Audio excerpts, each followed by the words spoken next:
Termina 2025, un año marcado por guerras, el regreso de Donald Trump al poder, el cese al fuego en Gaza, eventos climáticos extremos y despedidas.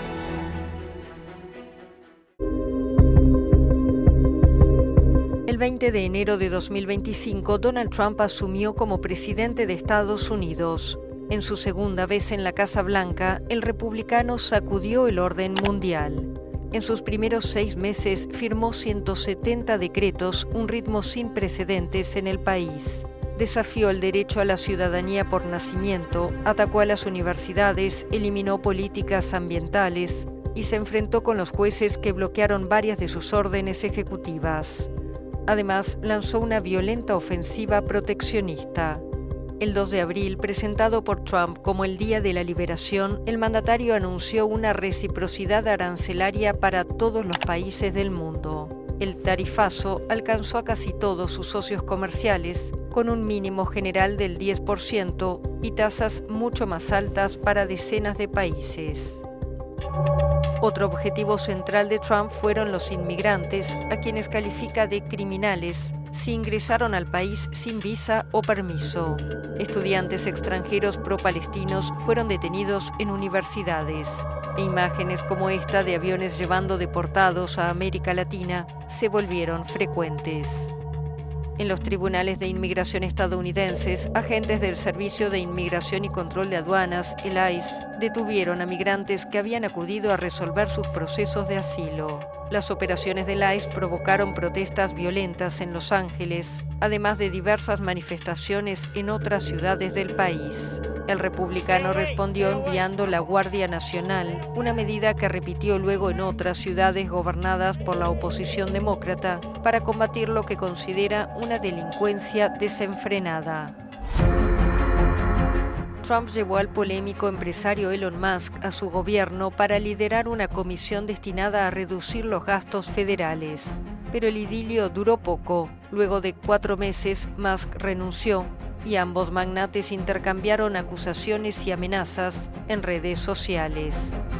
Because you're in no position to dictate that. Remember this. You're in no position. En la oficina oval discutió con el presidente de Ucrania, Volodymyr Zelensky, incómodo a su par sudafricano Cyril Ramaphosa al mostrarle un video que, según él, probaba denuncias de genocidio contra blancos en Sudáfrica. Trump también lanzó una ofensiva contra las universidades por considerarlas demasiado progresistas. Debido a los drásticos recortes, Stanford, Harvard, Columbia y Johns Hopkins debieron realizar despidos masivos.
También se reunió con su par ruso Vladimir Putin en Alaska para intentar poner punto final a casi 4 años de guerra en Ucrania. En noviembre presentó un plan de 28 puntos para un cese al fuego. Rusia lo recibió con satisfacción, pero Ucrania lo ve como una capitulación forzosa y las negociaciones continúan. En el frente de batalla, el ejército ruso continuó su lento avance en el este, tras expulsar en marzo a las fuerzas ucranianas de la región fronteriza rusa de Kursk.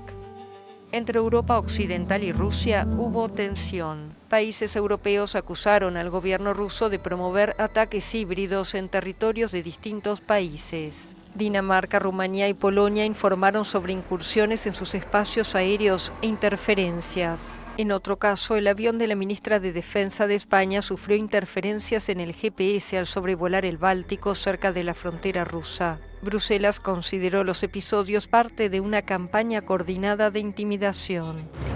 Pero no fueron los únicos conflictos. En Siria, enfrentamientos entre fuerzas drusas y el ejército dejaron más de 1000 muertos en pocas semanas. Israel bombardeó el sur de Siria, diciendo que actuaba para impedir que el régimen sirio perjudicara a la comunidad drusa, una minoría esotérica descendiente del Islam, y para garantizar la desmilitarización del área adyacente a su frontera.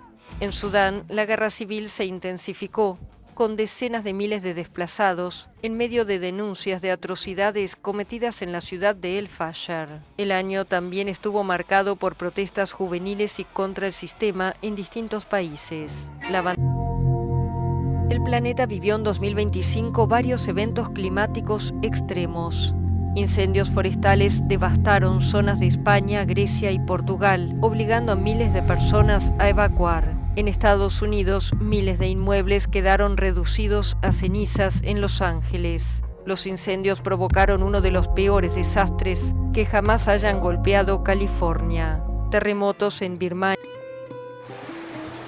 También hubo accidentes. En Washington, un avión de American Airlines chocó en el aire con un helicóptero Black Hawk, una tragedia que dejó 67 muertos.